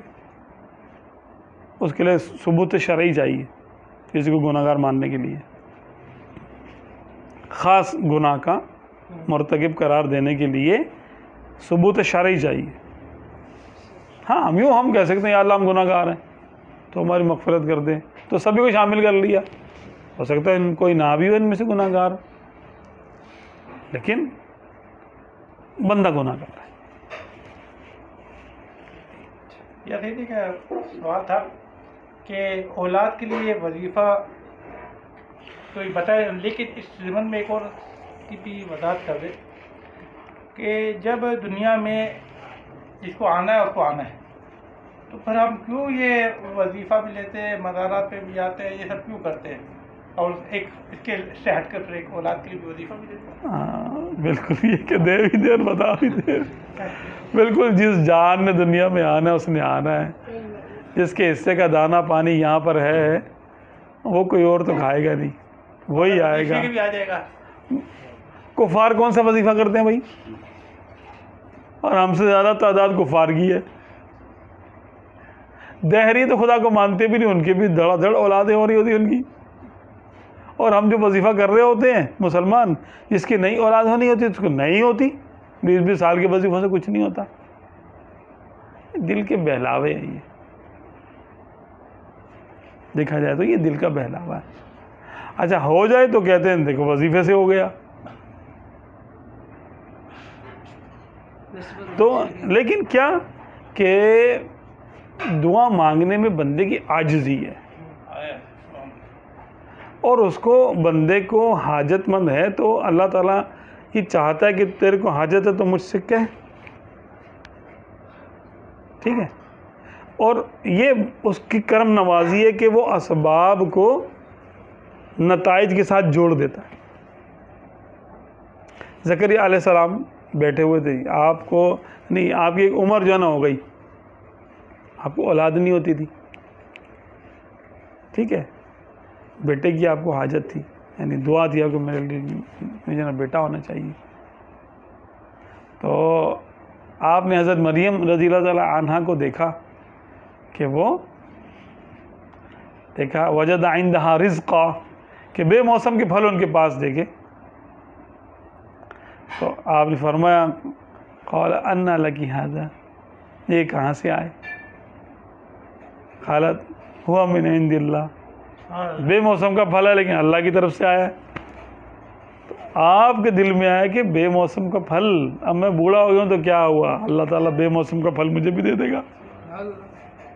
کیفیت آئی آپ کے اوپر نا، ہنالک دعا زکریا ربہ، وہیں کھڑے کھڑے ایک ولی کی موجودگی میں، ولیہ کی موجودگی میں آپ نے وہیں کھڑے کھڑے دعا کی۔ تو یہ میرا مریم یعنی جگہ کی بھی جی جی جی جی جی، جگہ کی اہمیت تو جگہ والے سے ہوتی ہے کہ حضرت مریم رضی اللہ تعالیٰ عنہا وہاں تھی نا سامنے، جی بالکل، ہنالک دعا زکریا ربہ، اور آپ نے پھر دعا کی یا اللہ تعالیٰ مجھے دے. تو آپ علیہ الصلوۃ والسلام کو حضرت یحییٰ علیہ الصلوۃ والسلام کی خوشخبری دی گئی کہ ٹھیک ہے ہم نے تمہیں یحییٰ عطا کیا، بیٹا ہوگا تمہارا. تو یہ تو ہے کہ دعا سے تقدیریں بدلتی بھی ہیں، یہ بات بھی ہے. اس سے 2-3 باتیں ثابت ہو گئی. ایک تو یہ کہ اولاد کی دعا کرنی چاہیے. سبحان اللہ. یہ وہ ان سے زیادہ کون جانے گا کہ بھئی جس جان نے دنیا میں آنا تو آنا ہی ہے، میرے لیے دعا کی کیا ضرورت ہے. لیکن اللہ تبارک و تعالیٰ نے بشری تقاضوں کو، کیونکہ بشری طبیعت اس نے بنائی ہے تو بشری تقاضوں کو اس نے چھوٹ بھی دی ہے کہ تم پریشان ہو تو مجھ سے دعا کر لیا کرو. ادعونی استجب لکم، دعا کر لو، میں جو ہے نا قبول کر لوں گا. بشری تقاضوں سے کون ماورا ہے بھائی؟ کیونکہ بشر ہیں تو بشری تقاضے تو ہوں گے. اس میں یہ بھی ہے کہ اولاد مانگی جائے. ہمارے دوست ہیں بڑے پیارے، بتا رہے، میں ان کے گھر پہ گیا تو انہوں نے بتایا کہ ہمارے بیگم کی ان کی کہہ رہے کہ 4 اولادیں ہو چکی تھی. خود وہ ڈاکٹر ہیں تو آپریشن سے ان کی اولاد ہوتی تھی. تو اب 4 اولادیں ان کی ہو گئی، 4 بیٹی ہیں. کہہ رہے مجھے بڑی تمنا تھی کہ میں بیٹا ہو. تو کہہ رہے پھر میں نے اس کا راستہ میں نے کھلا رکھا. تو کہہ رہے میرا ایک اور معاملہ بھی تھا کہ ہماری جائیداد میں کچھ معاملہ ہوا تو میرے حصے میں مکان آیا تھا. تو میرے پاس یعنی میرا جو بڑا بھائی تھا کسی وجہ سے اس کا مکان بک گیا. وہ بہت پریشان تھا. میری آمدنی اچھی تھی تو میں جو ہے وہ کرائے کے مکان پہ چلا گیا. اپنا مکان میں نے بھائی کو دے دیا، بڑے بھائی کو. میں نے بولا بھائی یہ تم لے لو اور اس کے پیسے مجھے تھوڑے تھوڑے کر کے دے دینا. 6 لاکھ کا مکان دیا. تو بھائی نے کہا کہ ٹھیک ہے میں تجھے 50,000 ہزار روپے کر کے مہینے کے یا 2 مہینے میں دے دوں گا. کہہ رہے ہیں وہ دیتے رہے اور میں کھاتا رہا. ختم ہوتے گئے پیسے.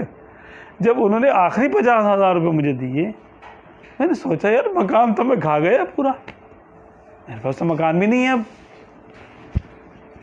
میں بڑا پریشان ہو گیا کہ یار اب ایک دم سے مکان کہاں سے لے کے آؤں گا میں. ٹھیک ہے مہینے کی آمدنی میری اچھی تھی لیکن اتنی نہیں تھی کہ میں جائیدادیں بنا لوں. کہہ رہے پھر مجھے کسی نے بولا کہ بھائی مدینے جاؤ اور سرکار کی بارگاہ میں عرض کرو سرکار یہ معاملات ہیں. کہہ رہے میں گیا، میں نے اپنے وہی جو ہے نا 50,000 روپے، ان دنوں 30,000 40,000 کا عمرہ ہو جاتا تھا. کہہ رہا میں گیا، میں نے جا کے وہ جو ہے نا جمع کرا دیے پیسے، مدینہ شریف چلا گیا. 8 دن وہاں رہا تو میں وہیں جو ہے نا بیٹھ جاتا جہاں ہم لوگ نہیں بیٹھتے تھے، اس کے نیچے چھتریوں کے نیچے سبز گنبد کے جو نا وہ جو ہے صفہ کے پاس جو ہے نا قریب. کہہ رہے وہاں میں بیٹھ کے روتا رہتا تھا اور درود شریف پڑھتا رہتا تھا کہ یا رسول اللہ آپ دیکھ لیں کہ میرے پاس مکان بھی نہیں ہے اور اولاد نرینہ بھی نہیں ہے، میں کیا کروں. میرا بڑا دل چاہتا ہے کہ میرے پاس اولاد ہو، میری نرینہ اولاد ہو، اور مکان میرا اپنا مکان تو میں بیچ کے کھا گیا ہوں، اب میرے پاس کچھ نہیں ہے، اب میں کیا کروں. کہ 8ویں دن جو ہے وہ ایک شخص آیا دور سے. اس نے مجھے دیکھا کہ یار تم یہاں بیٹھے رہتے ہو، 7 دن سے میں تمہیں دیکھ رہا ہوں، گھنٹوں بیٹھے رہتے ہو، تم روتے رہتے ہو، کیا پرابلم کیا ہے. میں نے کہا یار یہ معاملہ ہے میرا. اس نے مجھے تھپکی دی، کہنے لگا ہو جائے گا جاؤ، اللہ خیر کرے گا. کہہ رہے میں آیا، کیا ہوا، بیسیاں کھولی، کسی نے کچھ دیا کسی نے کچھ دیا. کہہ رہے 13 دن تو میں نے باہر گزارے، یعنی کرائے کے مکان میں. 14ویں دن میں اپنے مکان میں تھا خریدنے کے بعد. ایسے اسباب بنے ہیں پتہ نہیں چلا. یہاں سے پیسے ہیں، وہاں سے ادھر سے. میں نے کوشش بھی کی یار میں خریدنا ہے اپنا جو ہے نا مکان. پیسے جمع ہو گئے میرے پاس. اسی مکان میں ہم لوگ جو ہے نا بیٹھے ہوئے تھے, باتیں سن رہے تھے ان کی. ڈاکٹر رفیق کی بات کر رہا ہوں. اور کہنے لگے پھر اسی سال میں اللہ تعالیٰ نے مجھے اولاد دی, وہ بیٹا تھا وہ, یہ بغیر آپریشن کی ہوا. یہی بڑی بات ہے. تو جس کو اولاد چاہیے مدینے چلا جائے, نہ ہو آرام جس بیمار کو سارے زمانے سے. یہ ہے کہ وظیفہ تو یہ ہے کہ بھئی اگر شارٹ کٹ وظیفہ چاہیے تو مدینے چلے جائیں, لیکن وہاں پھر تڑپ ایسی ہو, لگن ایسی ہو کہ وہاں بیٹھ جائیں. سرکار صلی اللہ علیہ وسلم کے سرکار میرے پاس 8 دن ہیں, آپ 8 دنوں میں بس اوکے کر دیں, آپ آرڈر جاری کر دیں, پھر ہوتا رہے گا جو کچھ ہو رہا ہے وہ ہو جائے گا, مسئلہ نہیں ہے. آپ اوکے تو کر رہے, بس آپ حکم دے دیں کہ پھر سب کچھ ہو جائے گا. اور آپ کے پاس سے کوئی خالی تو گیا نہیں آج تک. آپ مجھے عطا کریں, میں اتنی دور سے آیا ہوں. تو جیسا کوئی اپنی عاجزی کے ساتھ اپنی بے مائگی ظاہر کرتا ہے, اپنے آپ کو حقیر بنا کے پیش کرتا ہے, ضرورت مند ظاہر کرتا ہے اور کہتا ہے میری بڑی حالت خراب ہے اور میں تو بڑا لٹ گئے, مر گئے, تباہ برباد ہو گئے, ایسے بولتا ہے. سرکار کو رحم آ جاتا ہے اس کے اوپر. اور سرکار صلی اللہ علیہ وسلم کے پاس 2 جہانوں کے خزانے ہیں. انما انا قاسم واللہ کرتے, جس کو چاہتے عطا کر دیتے. دونوں ہاتھ 2 جہانوں کے خزانے سرکار کی بارگاہ میں حاضر ہے. اور ویسے اگر کوئی یہاں وہاں نہیں جا سکتا تو یہاں درود تنجی نہ پڑھ لے 1000 بار, اولاد کے لیے, اولاد کے لیے پڑھ لیں. درود تنجی نہ تو ایسا ہے کہ جس کام کے لیے پڑھ لیں آپ 1000 بار, 1000 بار کی نیت کریں, اس کو پڑھیں. میں نے پہلے بھی جو ہے نا عرض کیا تھا شاید کہ درود تنجی نہ ایسے پڑھے کہ جب پڑھنے کے لیے بیٹھے تو 11 مرتبہ سورہ اخلاص پڑھیں. جتنا پڑھنا ہے پڑھ لیں, اس کے بعد سورہ اخلاص 11 بار پڑھیں اور اٹھ جائیں. پھر دوبارہ جب بیٹھیں جتنا ہو جائے اس کو نوٹ کر لیں.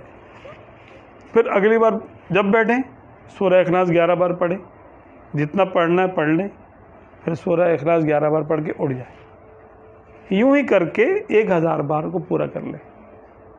ٹھیک ہے, 1000 بار اس کی سمجھ لیں کہ زکوٰۃ ہے اس کی, کسی بھی یعنی عمل کے لیے. روزانہ پڑھے 1000 ہوتا 11,000 اگر یہ روزانہ 1000 بار پڑھ سکے تو سونے پہ سہاگا, اور اگر نہیں تو جتنا ہو سکتا ہے اتنا روزانہ نوٹ کر لے, پڑھتا رہے.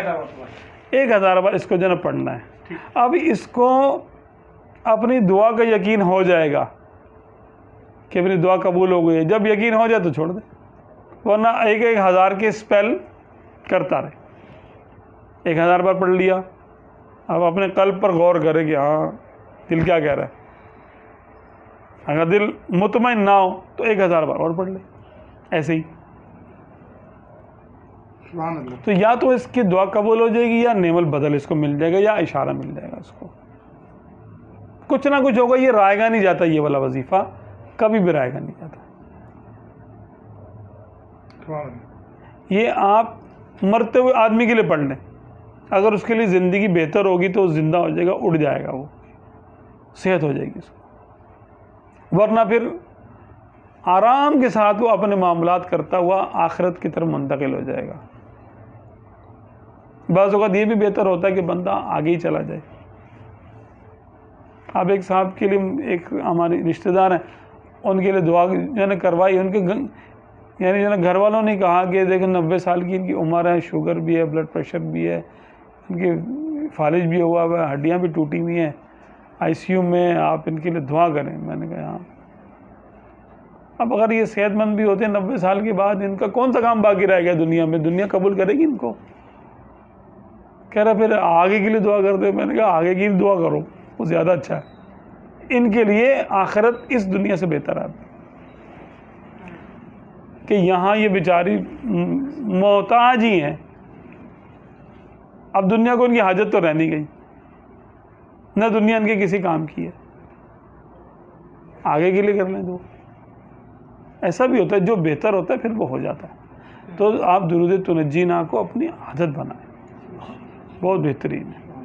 ہاں تو 1000 بار اس کی جو بھی سن رہا ہے, اور آگے بھی آپ کسی کو اجازت بھی اس کی دے سکتے ہیں. ہم بھی مطلب کسی کو بول سکتے ہیں کہ بول سکتے مسئلہ ہے ہیں تو کیا ہے کیسا مطلب پڑھ بالکل بالکل بول سکتے ہیں. اچھا ہر مسئلے کے لیے کر سکتے ہیں یہ؟ جو مسئلہ دل چاہ کر, کیا بات ہے, آل ان ون ہے سبحان اللہ. ان شاء اللہ تعالیٰ. بس یہ ہے کہ درود شریف کی کثرت کریں اور اس میں توجہ سے جو ہے نا کریں. بالکل باوضو بھی ہو کے پڑھے گا. ہاں باوضو وظیفہ دیکھیں باوضو ہوتا ہے. اگر جیسے بالفرض کسی کا وضو نہیں ہے, یا جیسے نمازوں کے دن نہیں ہے کسی کے, تو وہ پھر سورہ اخلاص نہ پڑھے, پھر صرف درود شریف پڑھے. یہ تو خواتین کے لیے نا, باقی مردوں کے لیے تو مردوں کے لیے تو یہی نماز ہے. کے بعد یہ پڑھے. ہاں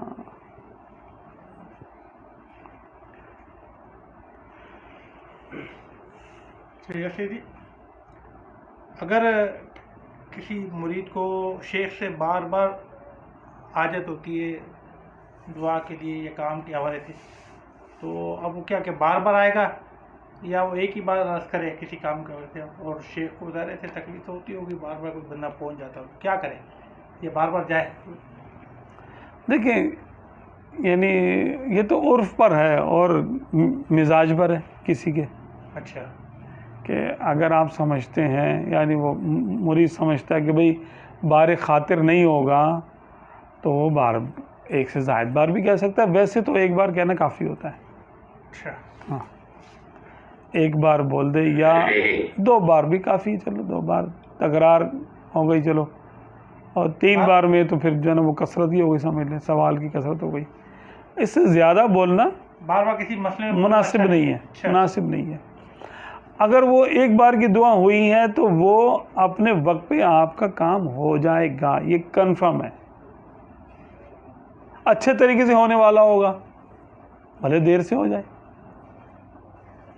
ہو جائے گا. اب ایک چیز ہے وہ 4 سال کے بعد ہونی ہے, وہ 5 سال کے بعد وقوع پذیر ہونی ہے. دعا قبول ہو گئی 4 سال 5 سال پہلے, آپ کو لیکن کیسے پتہ چلے گا دعا قبول ہوئی ہے؟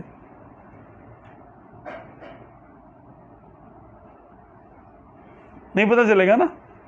آپ 4 سال 5 سال دعائیں مانگتے رہیں گے, بھائی وہ ہو چکی, اب کچھ اور مانگ لو. اسی ایک چیز میں آپ اپنا وقت لگا رہے ہیں. سب سے بہتر طریقہ یہ ہوتا ہے کہ انسان ذکر و اذکار میں لگ جائے, مانگنے کے بجائے. مانگنے کے طریقے مختلف. ایک مانگنے کا طریقہ یہ ہے کہ آپ کے باہر فقیر آتا ہے اور آپ کا دروازہ بجاتا ہے زور زور سے, اور کہتا ہے دے اللہ کے نام پہ. دیتا کہ نہیں دیتا؟ دے. دروازہ بار بار بجاتا ہے, بار بار بجاتا ہے, بار بار بجاتا ہے, آپ اس کو دے دیتے ہیں. لیکن آپ کا دل تھوڑا سا, آپ کو غصہ بھی آتا ہے, کیا یار یہ کیوں آ گیا, تمیز نہیں ہے, دروازہ بجائے چلا جا رہا ہے. ایک ہے جو آپ کے باہر آ کر دروازے کے باہر ہلکا سا دروازہ آپ کو بجاتا ہے, اور پھر آپ کو دعائیں دینے شروع کر دیتا ہے. آپ اللہ تعالیٰ سخی کا اقبال بلند کرے, جیسے یہ دیتی ہے دعائیں. اب وہ آپ کو دعا تھوڑی دے رہا ہوتا ہے, وہ مانگ رہا ہوتا ہے آپ سے کچھ الفاظ, وہ کچھ اور لے لیتا ہے کہ جو آپ کو اچھے لگے. وہ دعا نہیں دے رہا آپ کو, وہ تو اپنا معافی ضمیر بیان کر رہا ہے مختلف الفاظوں میں,